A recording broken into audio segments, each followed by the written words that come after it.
casa ou apartamento? E aí, o que fazer?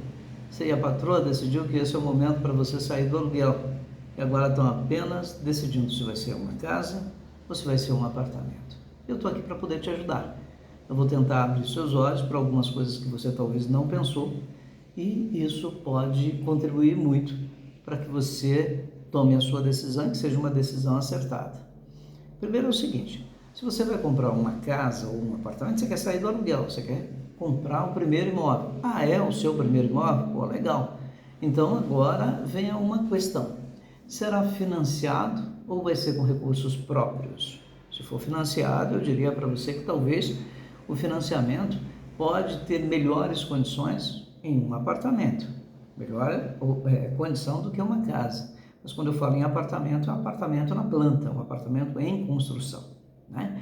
E o apartamento é considerado na planta enquanto ele não é entregue, tá? Então até lá, até terminar, vir o habite, ele ainda é considerado um apartamento na planta. O imóvel na planta pode acontecer também com as casas. Agora, se você tem recursos para comprar com dinheiro próprio, aí você tem que avaliar tão somente o quê? O que você tem de recursos próprios e a composição da sua família.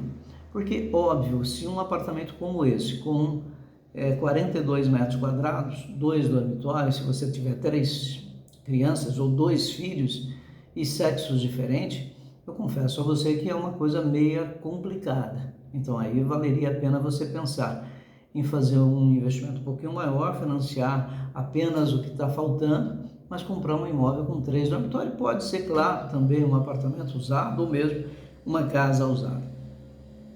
Se você tem um perfil de trabalhar viajando e a sua família fica muito tempo fora de casa, e você vai ou está morando numa cidade que é uma cidade relativamente grande e tem um índice de violência muito grande, sua preocupação vai ser muito maior se a sua família estiver numa casa, porque numa casa você efetivamente está sozinho, ninguém, vizinho nenhum vai te socorrer. Então, por exemplo, vai ficar a sua família, normalmente molecada abre o portão da garagem, não se preocupe em fechar, e se a sua casa é uma casa razoavelmente boa, consequentemente você vai sim chamar a atenção daqueles que gostam das coisas do alheio. Então, para a segurança, eu diria para você que um condomínio fechado, ele carrega em si todos esses atributos, sem contar, por exemplo, que mesmo um apartamento como esse pequeno e mesmo uma família com 3 filhos tem um quintal muito grande. Então, por exemplo, você tem aqui piscina, quadra de esporte, você tem playground, salão de festa e tem o tal da segurança, portaria com 24 horas e câmera em toda a região. Obviamente, se você trabalha viajando, consequentemente você tem a segurança porque a sua família está bem. Agora, se você é uma pessoa que trabalha e todos os dias está em casa, então não tem necessidade de tanta segurança assim, porque a condição de um homem dentro de casa sempre impõe respeito e isso afasta um pouco. Dependendo das condições que você tem, 2 ou 3 filhos, sexos diferentes, a casa eu não tenho dúvida que é a melhor opção. Agora, se você vai comprar financiado e você não tem todas as condições, porque quais são as condições para se comprar um imóvel financiado? Em primeiro lugar, você tem que ter o valor da entrada. Em segundo lugar, que você precisa ter o valor da documentação. E nem sempre nós temos esse dinheiro disponível, né? Então, o que a gente vai ter que fazer? Dar uma somada. O que temos dá para pagar o quê? Se nós vamos comprar um imóvel, acha esse imóvel dentro do nosso padrão, dentro da faixa do financiamento do programa Minha Casa Minha Vida ou não? E aí vem essa opção, você tem que sempre pautar por isso daí. Quanto que eu vou pagar de parcela? Quanto que eu vou pagar enquanto não estou morando? Quanto que eu vou dar de entrada? O que eu vou gastar para poder comprar esse apartamento? Quando eu vou receber esse apartamento? Que é um apartamento na planta, muito provavelmente ele passa em torno de 2 a 3 anos para ser entregue. Então aí vem essa coisa também, que enquanto você não recebe a chave, continua a tua vida lá, você continua pagando o seu aluguel, as suas despesas são as mesmas, e agora acrescentou uma despesa alheia, uma despesa que vai ter que ser previsível, que é o quê?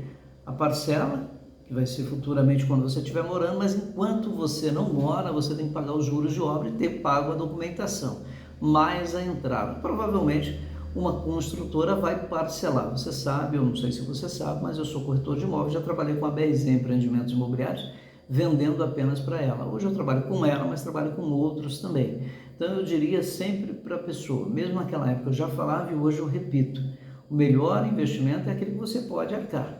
Então, por exemplo, somando as condições do financiamento de uma casa para as condições de um financiamento para um apartamento, qual é a diferença? Provavelmente seria as condições da entrada, tá? E a outra coisa, quando você vai para um apartamento, como aqui eu pago 300 e poucos reais apenas e tão somente de condomínio, eu ainda pago luz, né? Então a luz vem mais 80, 90 reais por mês. Aí tem o gás, tem essa coisa toda. Então, o que você precisa imaginar? É o que você ganha pelo que você vai pagar enquanto não estiver morando e quando estiver morando. Mas a melhor opção é aquela em que couber dentro do seu bolso. Por quê? Afinal de contas, morar a vida toda de aluguel não é legal.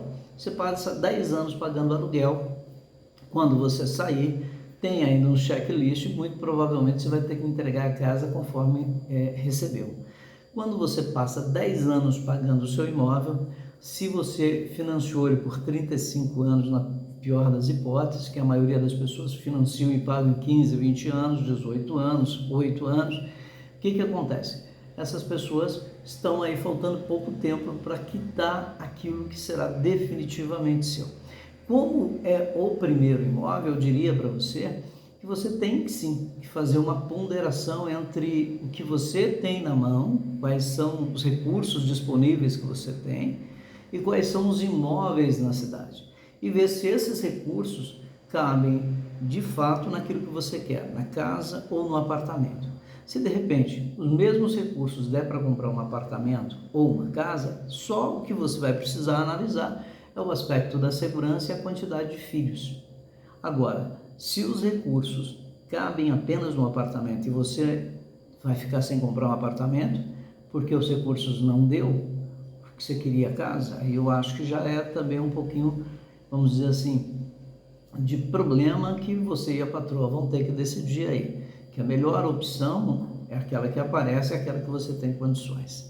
Vou deixar o meu telefone aqui, eu presto consultoria, tá? Sou um consultor imobiliário, analiso documentação, preparo você para aquisição de um imóvel financiado. Se você for comprar um imóvel novo ou usado, eu também tenho condições. E aí eu faço isso em Minas Gerais. E fora do Brasil a gente presta a famosa mentoria, ou seja, um passo a passo e acompanha todo o processo para você fazer o melhor investimento da sua vida. Meu telefone é 35-98711-8556, Quental, corretor de imóveis. Um abraço, até o próximo vídeo.